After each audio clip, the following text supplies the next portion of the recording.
Buenas tardes, mi nombre es Jonathan Ramos, estudiante de la Cátedra de Derecho Sucesoral, sección SAIAI, con el profesor Jaime Torrealba. Este video es en relación a la legítima.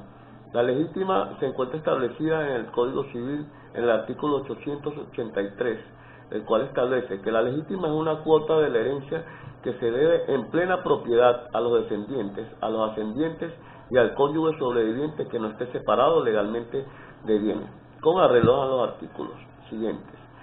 El testador no puede someter la legítima a ninguna carga ni condición. Cualquier condición o límite que establezca para la legítima es nula. Esto se debe a que la legítima es el derecho de propiedad que se tiene asignado por la ley.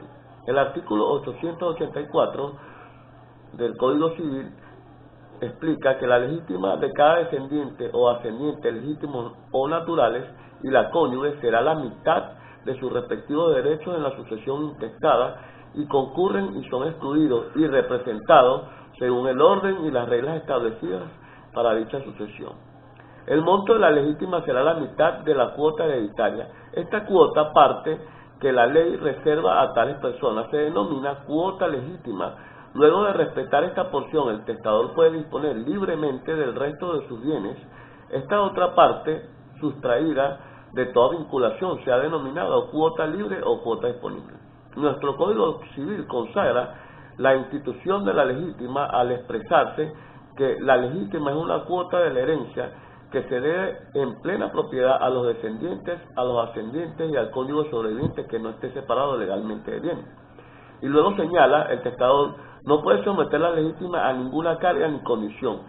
Y asimismo establece cuál es el monto de la cuota parte cuando dice la mitad de sus respectivos derechos a la sucesión intestada.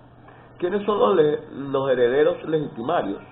Ya hemos mencionado que el artículo 883 del Código Civil señala que los herederos en cuyo favor se restringe la facultad de testar son los descendientes, los ascendientes y el cónyuge sobreviviente que no esté legalmente separado de bienes.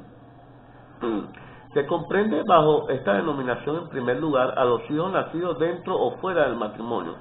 A estos se asimilan los habidos en matrimonios putativos o nulos y los adoptados y en efectos de uno u otro los demás descendientes en ulterior o en ulteriores grados, es decir, nietos y nietos, entre otros, quienes irán a la sucesión legítima por representación de su ascendiente legitimario, premuerto o por derecho propio si no hubiere descendientes de grado más próximo. Los descendientes, los ascendientes tienen derecho a la legítima solo cuando no existan descendientes, o si existiendo, han sido declarados indignos o han renunciado. Los ascendientes de grado más próximo excluyen a los de grado más lejano, por lo que todos están en el mismo grado. La cuota legítima se repartirá proporcionalmente entre ellos, sin tener en cuenta que la línea sea paterna o materna. En tercer lugar están los ascendientes, en cuanto al cónyuge sobreviviente no separado de bienes.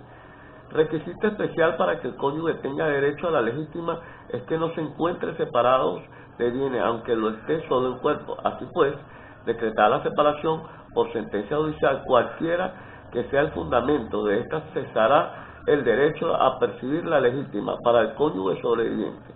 En cuanto a la separación de bienes anterior al matrimonio establecida mediante capitulaciones, la jurisprudencia ha establecido que la separación puede ocurrir convencionalmente antes de la celebración del matrimonio en virtud de las capitulaciones matrimoniales, como consecuencia de la separación de cuerpos por mutuo consentimiento y también por sentencia judicial en la hipótesis del artículo 171 del Código Civil.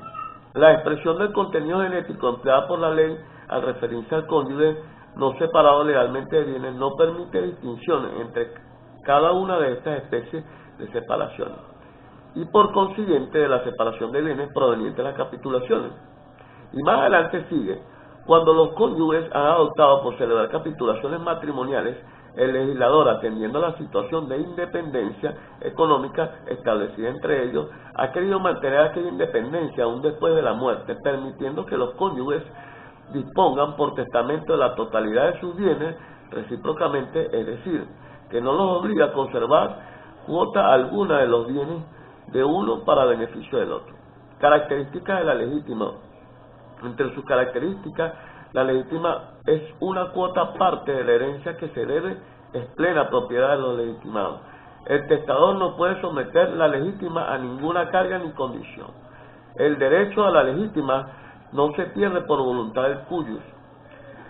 En los principios que rigen la legítima, siendo la legítima, como se ha dicho, una cuota parte hereditaria que se debe en propiedad al legitimario que acepta la herencia, está regida por los siguientes principios.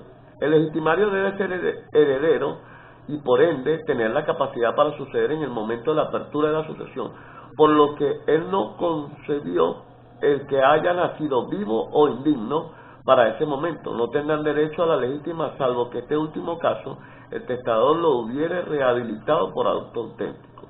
El legitimario está obligado a la coalición siempre que sea hijo o descendiente entre la sucesión con sus hermanos o los descendientes de estos, y también a la imputación cuando pida reducción de las libertades. Perderá su condición de legitimario cuando renuncia a la herencia con el fin de retener la donación o el legado que se le haya hecho. No puede existir la legítima por anticipado, ni renunciar a ella en vida del causante. El legitimario, por ser heredero, entra en posesión de los bienes de la herencia sin necesidad de tomar posesión material. Puede exigir su cuota legítima el legitimario en especie o en dinero, según le sea conveniente. Otros principios que informan la institución de la legítima son que, siendo una cuota hereditaria forzosa, carecerá de su validez. Cualquier disposición que tienda a eludirla representa la mínima cantidad que el heredero tenga condición de legitimario para recibir la herencia, y finalmente es institución de orden público, por lo que podría alegarse en su contra ningún pacto o renuncia que se pretenda hecha por parte del heredero forzoso. El monto de la legítima lo establece el artículo 884 del Código Civil vigente de la siguiente forma: la legítima de cada descendiente, ascendiente, legítimos naturales, y la del cónyuge será la mitad de sus respectivos derechos en la sucesión intestada, y concurren y son excluidos y representados según el orden y las reglas establecidas para dicha sucesión. En relación al albaceaje, concepto, el albacea es la persona designada por el testador con la específica función de ejecutar lo reflejado en el testamento. Es decir, es la persona encargada de realizar la distribución de los bienes del testador conforme a su voluntad, teniendo que cumplir dicha misión, pudiendo incluso pagar deudas del difunto a los bienes de la herencia, vigilar todo lo mandado en el propio testamento, proteger los bienes existentes de la misma, entre otros. El albacea, tras propuesta del testador, tiene que ser aceptado por él mismo, con lo cual es un cargo voluntario. El albacea tiene que cumplir su cargo dentro del plazo de 1 año, contado desde el momento de su aceptación, aunque dicho plazo puede ser ampliado por el testador si así lo cree oportuno. Los albaceas tendrán que dar cuenta de su cargo a los herederos, en lo que confiere al cumplimiento de sus obligaciones con respecto al testador, y a ellos mismos de la gestión de ese encomendado, con la finalidad de asegurar de la voluntad del difunto y de evitar o disminuir en lo posible los litigios entre herederos, legatarios y demás beneficiarios por las disposiciones testamentarias. Surgió la institución de los llamados ejecutores testamentarios, es decir, de las personas quienes el testador deposita toda su confianza para que su parte se ejecute o cumpla esa voluntad. Vale por la conservación de los bienes y, en cierto modo, representa transitoriamente la personalidad jurídica desaparecida, hasta tanto los bienes queden definitivamente en propiedad y en posesión de las personas señaladas en el testamento. Estos ejecutores testamentarios han sido recibido diversas denominaciones a través de los tiempos, siendo la más usada el albacea, que proviene del árabe al-wasi, que significa ejecutor, aunque también se les llama testamentarios, manteadores, cabezaleros, masoneros, entre otras. Aun cuando el Código Civil no lo define como tal, encontramos que el artículo 967 dice: el testador puede nombrar uno o más albaceas, dando por sentado su existencia. Es por ello que surgen muchas definiciones del albacea. El albacea es la persona encargada de cumplir todo o en parte la voluntad del testador. Este puede ser nombrado por testamento o escritura pública. Requiere de la misma capacidad para ser mandatario y no ser incapaz para título de herencia. Los bancos, por ejemplo, pueden ser albacias. Características de los albacias. En el caso de la existencia de varios albacias, cada uno de ellos se encuentra autorizado para cumplir por sí solo las facultades que el testador haya dado, así como las previstas en la ley. Es de origen testamentario el nombramiento de uno o varios albacias. Es una disposición de última voluntad y para que éste sea eficaz deberá recaer sobre la persona capaz, surtiendo efecto después de la muerte de la persona. El voluntario lo significa que los albacias dependen tanto de la voluntad del testador como del designado. Es por ello que no es de obligatoria aceptación, pero una vez aceptado adquiere carácter obligatorio y por consiguiente no es renunciable. Es personalísimo. Esto significa que el nombramiento de los albacias debe ser efectuado por las personas del testador, por lo tanto se deduce a dicho cargo y no es susceptible de delegación o de sustitución, a menos que el testador lo hubiera autorizado de manera expresa.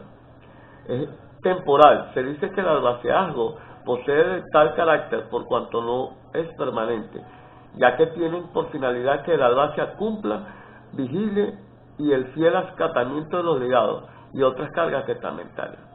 En principio es gratuito, tal como lo estipula el artículo 983 del Código Civil, al indicar que la ejecutoría del testamento es de oficio de amigo, pero el testador puede proveer su testamento alguna remuneración al albacia. En relación a la comunidad hereditaria es la situación de cotitularidad hereditaria que se crea con la posibilidad de una delación conjunta y simultánea en varios herederos que aceptan la herencia deferida a su favor. En virtud de esta comunidad y puesto en el llamamiento a la herencia tienen carácter universal. El derecho sobre los bienes que los constituye permanece al conjunto de los coherederos designados. Y luego la comunidad hereditaria es una peculiar situación jurídica en que se encuentran los herederos frente al acervo hereditario. Se citan los requerimientos para que subsista una situación jurídica. La delación conjunta, esto es la conjugación en la delación, de manera que sean varios los sujetos que le ofrezcan la herencia. La aceptación de los llamados a heredar para que adquirida la cualidad de heredero esté en curso en la situación de cotitularidad. Tercero, que la herencia se encuentre en estado de división.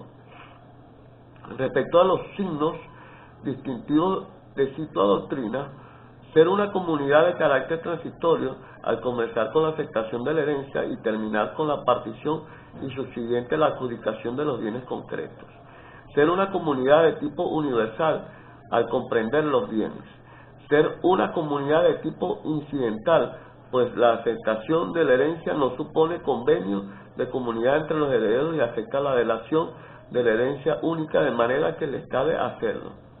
Ser una comunidad de tipo forzosa, dado que los copartícipes no han podido evitarla. Quinto, la comunidad hereditaria recae sobre los bienes y derechos reales o de crédito, acciones que no extingan a la muerte del causante, aun cuando no es nada pacífica la doctrina si las dudas o cargas conforman el pasivo hereditario integran el objeto de dicha comunidad. Para un sector de la doctrina española, encabezada por Alvadeajo y Lucruz Verdejo, las dudas del causante y las cargas de la herencia no constituyen parte del objeto de la comunidad hereditaria. En relación a la comunidad hereditaria, de igual manera, durante el estado y la indivisión de la herencia, podrían satisfacerse determinados créditos adecuados al causante sumados a los interesados mortales. Esto es todo. Que tengan buenas tardes.